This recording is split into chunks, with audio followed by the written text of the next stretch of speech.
అందరికీ నమస్కారం. పురాణ శ్రవణం ఛానల్ను సబ్స్క్రైబ్ చేయండి, లైక్ చేయండి, షేర్ చేయండి. మనము రేపటి నుంచి మాఘమాసం ప్రారంభమవుతుంది. ఈ మాఘమాసం గురించి మనము ఒకసారి తెలుసుకుంటే, మాఘమాసం అంతా కూడా ప్రతిరోజు కూడా పర్వదినమే.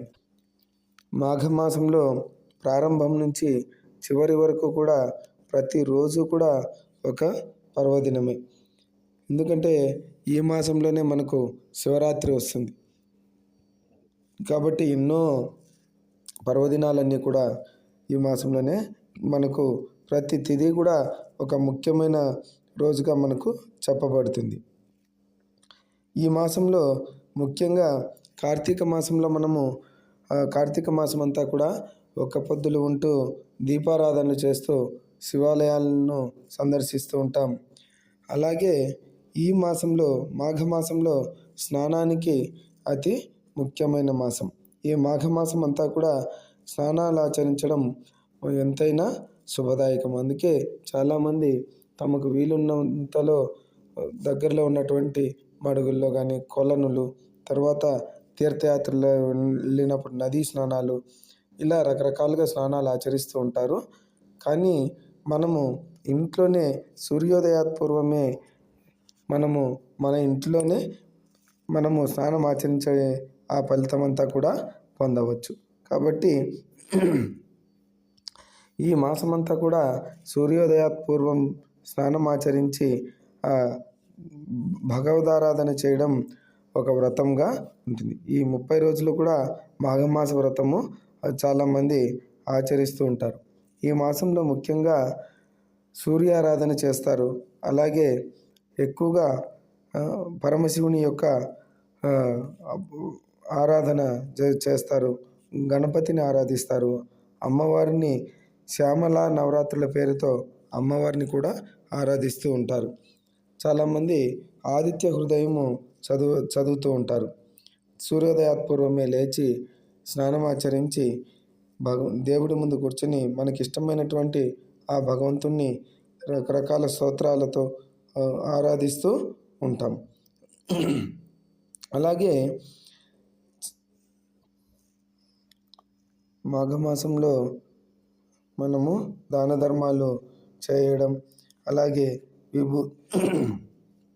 రుద్రాక్షలు, తర్వాత విభూతి, తర్వాత దీపదానము, ఇలాంటివన్నీ కూడా చేస్తూ ఉంటారు. ప్రతి ఒక్క తిథి కూడా మనకు విశిష్టమైనటువంటి రోజుగా చెప్పబడుతూ ఉంటుంది.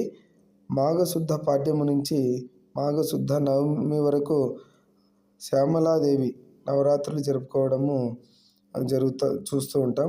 అలాగే మిగతా తిథులు కూడా ప్రతిరోజు కూడా చాలా గొప్ప.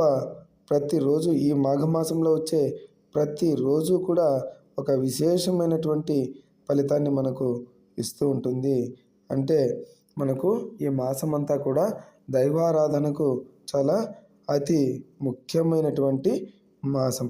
అందువలన ఈ మాసంలో స్నానాలు ఆచరించి దైవారాధనలు, అలాగే వ్రతాలు, ఇలాంటివన్నీ కూడా మాఘమాస వ్రతం ఆచరిస్తూ ఉంటారు. శివరాత్రి వరకు కూడా ఇలా చేస్తూ ఉంటారు. ఈ మాఘమాసంలో మనము దాన ధర్మాలు కూడా విరివిగా చేస్తూ ఉంటారు సాధ్యమైనంత వరకు. ఇంకా ఈ ఆదిత్య హృదయాన్ని చదవడము మనకు ఆరోగ్యంగా కానీ అన్నీ కూడా మనకు ఇస్తుంది. ఈ ఆదిత్య హృదయం అనేది చదువుతూ ఉండాలి. అలాగే ఈ మాఘపురాణం విన్న మనకు చాలా మంచిది. మాఘపురాణం చదివితే మనకి ఎన్నో గొప్ప గొప్ప విషయాలు తెలియడంతో పాటు ఆ భగవంతుని పైన మనము మనసు లగ్నం చేసి ఆ భగవంతుణ్ణి మనము కనీసం ఎవరైనా చెప్తూ ఉంటే విన్నా కూడా ఆ పురాణ శ్రవణం వినడం వల్ల కూడా మనకు ఆ మాఘపురాణాన్ని చదివినటువంటి ఫలితాన్ని మనము పొందగలుగుతాం. కాబట్టి 30వ తేదీ అనగా గురువారం నుంచి ఈ మాఘమాసము ప్రారంభమవుతుంది. మాఘ స్నానాలు కూడా మనము ఆచరించవచ్చు. కార్తీక మాసంలో దీపానికి అత్యంత విశేషమైనటువంటి ప్రాధాన్యం. వైశాఖ మాసంలో దానం అనేది చాలా ప్రధానమైనది. కాగా మాఘమాసంలో స్నానానికి చాలా ప్రాముఖ్యత ఉంది. కాబట్టి మాఘమాసంలో ఈ మాఘమాసాన్ని ఒక ప్రత్యేక వ్రతంగా కూడా చేస్తారు. ప్రతిరోజు కూడా సూర్యోదయాత్పూర్వము సంకల్పం చెప్పుకొని స్నానం ఆచరిస్తూ ఉంటారు. ఈ రకంగా మనము మాఘమాసం అంతా కూడా చాలా చక్కగా మనము భగవద్ ఆరాధనలో గడుపుతూ భగవద్ ఆలోచనలు మన మనసులో నింపుకొని, మన మాటల్లో కానీ మన చేతల్లో కానీ ఆ భక్తిని నింపుకొని ఆ భగవంతుణ్ణి ప్రార్థిస్తే మనకు ఎంతో మేలు జరుగుతుంది. కాబట్టి మనం ఈ మాసం అంతా కూడా ఆ శివారాధనలో చక్కగా ఆ భగవంతుడి మీద మనము మనసు లగ్నం చేయడానికి అనుకూలమైనటువంటి మాసము. అలాగే ఆ భగవంతుని యొక్క పురాణాలు, శివపురాణం కానీ మాఘపురాణం కానీ ఇలాంటివన్నీ కూడా మనం చదవచ్చు. లేదా ఎక్కడైనా చెప్తూ ఉంటే విన్నా, లేకపోతే మనం అవన్నీ కూడా తెలుసుకుంటాం. కాబట్టి ఎంతో ఫలితాన్ని ఇస్తాయి. చక్కగా ఆ మాఘమాసం అంతా కూడా మనము భగవద్ ఆరాధనలో గడిపేస్తాం.